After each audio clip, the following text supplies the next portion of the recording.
Lisa Roberts is an art maker, animator and interactive author. Leanne Lovegrove is a writer, visual artist and librarian at the Eora College of Tape. She trained to be a librarian at Charles Sturt University. Leanne and Lisa will read stories that give voice to creatures from the Southern Ocean and their relatives on land. That's the Antarctic krill and the Australian echidna. Welcome, Lisa and Leanne. We've actually pre-recorded Leanne reading her story of the echidna. We might just have a little look at that. Yes. Let's start off with that, shall we? And then we'll come back to introducing this project, which Leanne's story is a part of. This suitcase here was all set to be physically in your lovely gallery at the Charles Sturt University. It's a touch screen, interactive, animated library. And Leanne's story is within that suitcase. So when COVID happened, we couldn't have a touch screen. So the website, if you scroll up again, was created so that you could access it online. So if you click on the starfish on the left-hand side, the starfish shows the 5 ways of thinking identified by the Indigenous scholar Tyson Yunker Porter. And that's how we've arranged the items in our library according to the different ways that people think. And the idea is that all together, the different ways that people think and the different ways that we as individuals think make a holistic view of the world. So we all have a place and we all have a role in that. The icon right at the top here, the kinship, if you can click on that, that's the way of thinking that's defined as being about relationships and connectedness, and the fact that there are no isolated variables, that every element must be considered in relation to other elements and the context. And that's very much an Indigenous perspective, right? Mm. Yes. So Leanne's story of the echidna is within that section of kinship. So shall we just listen to that and listen to your voice and watch the animation which I made in response. So here we go. It's a creative stuff. It's like, you feel alive. That's the only time I feel alive. Echidna. My little stodgy body moves through the underground, steadily looking for tasty morsels. I snack all day on ants, termites and millipedes. Some say I'm just a prickly girl. But these are quills, and they're for my protection. I have beady eyes and a long nose, but I'm one of those most beautiful natured entities. I'll never bite anything or anyone. As a ground dweller, I have a vast sky, and the stars at night speak of my dreaming. My sense of smell will lead me to the sweetest of crawlies.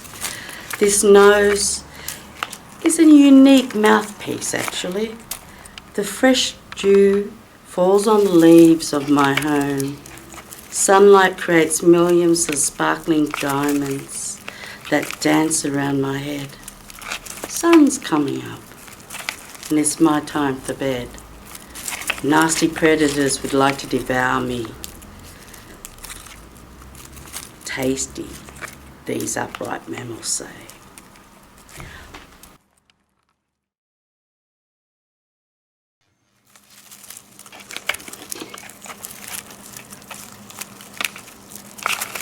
So perhaps next thing to do is if we could just have Leanne talk about herself and her connection to the Charles Sturt University and her totems. Okay. Yeah? Can we see Leanne on the screen? Go to speaker view. So I can see Leanne is big on the screen now. Yeah. Yeah. Okay. I'm from. I grew up in Sydney first, and then we moved to the country, and the first was Foster, and this is where I noticed we were more near the sea. We used to always go to La Perouse when we lived down here in Sydney, and we're always near the sea every weekend. But when we went to Foster, it was the first time I seen a real seahorse. This was a magical event for me. The sea was so wonderful. We were in it all the time, before school and at home.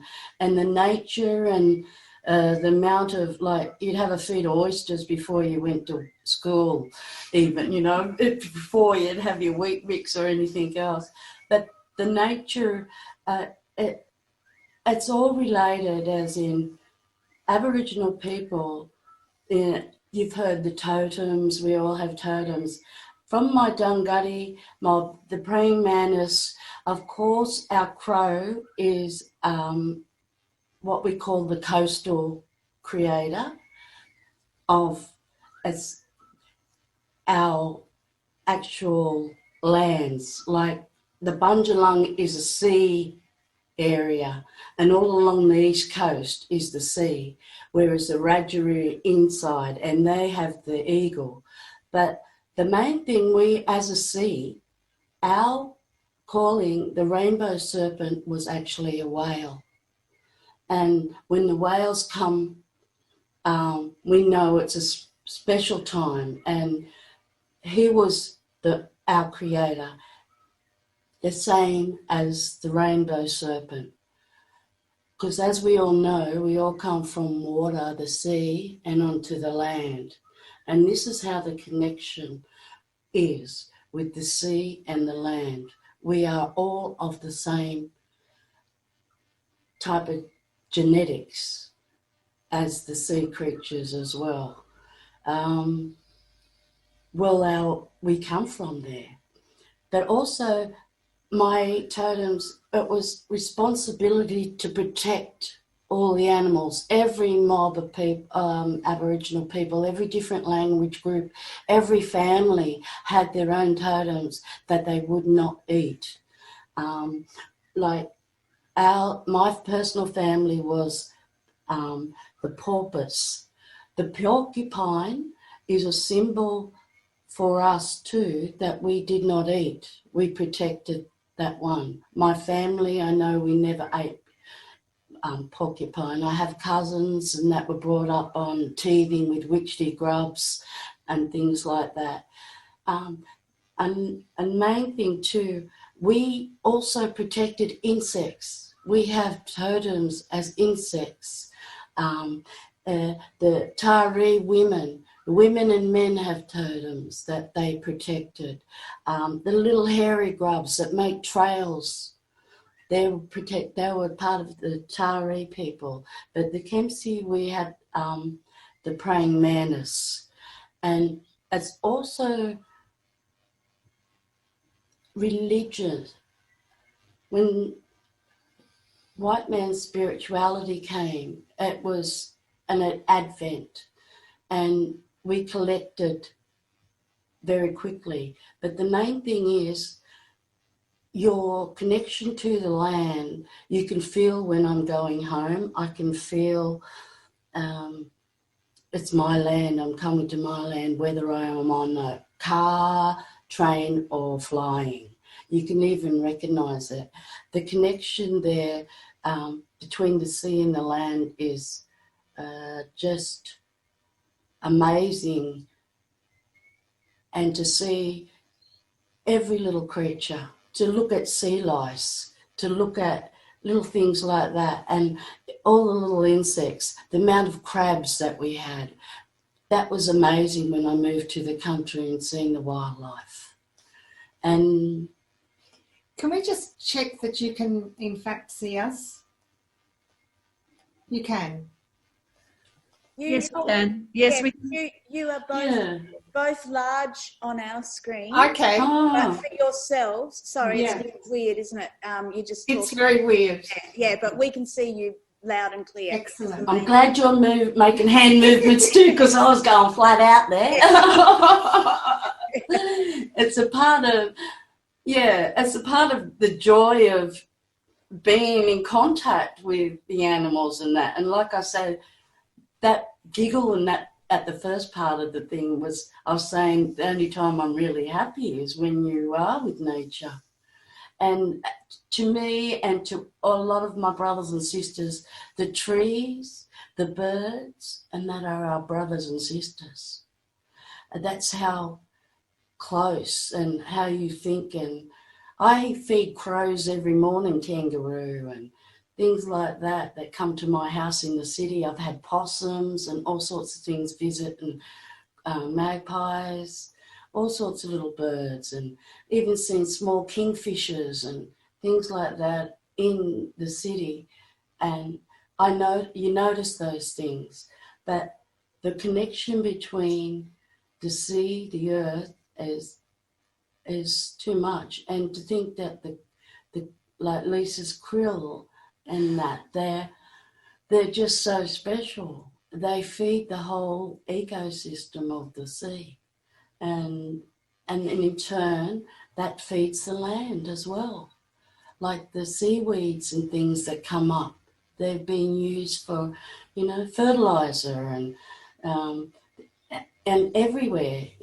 I seen once in Ireland, there's the story of the field they made back with seaweed. So the connection is everywhere between the earth and the people. And it's such a shame that not everybody sees it and notices how wonderful it is. Can we just, thank you, Leanne.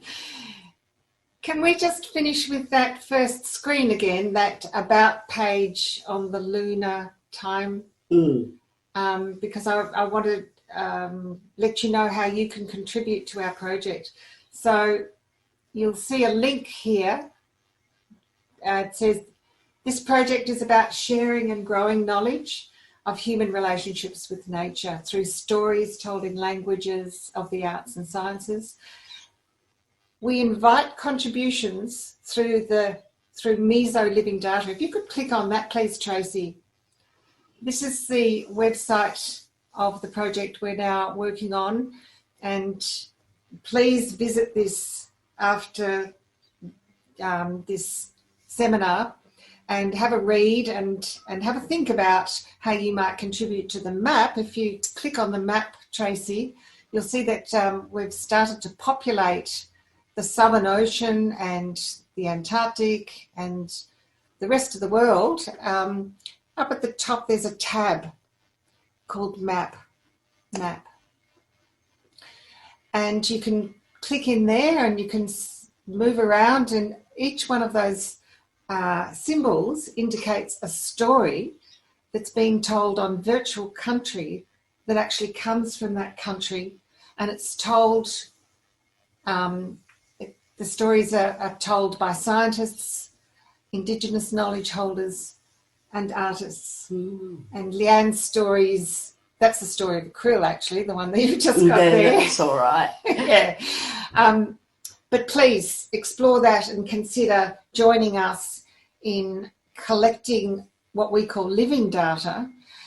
I was fascinated to hear the last talk about the sonic data of forests and so on. That's fantastic. I guess this is another take on data collecting.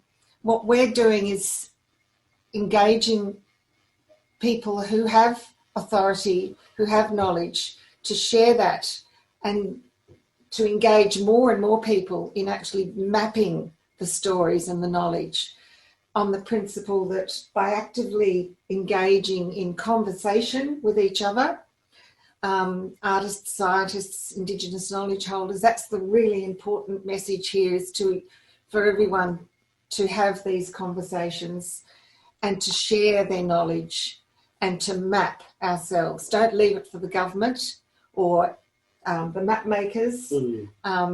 We can do it. The technology is there, the will is there, and certainly within academia, as you're demonstrating with your seminar and exhibition, there's a great deal of goodwill and knowledge that's being shared through art and science and Indigenous knowledge holders. So thank you. Oh, thank you. Thank you. Thank you. Leanne, thank you so much for sharing your story with us. And Lisa, thanks for guiding us through that project. That sounds like a really fabulous project for everybody to check out afterwards.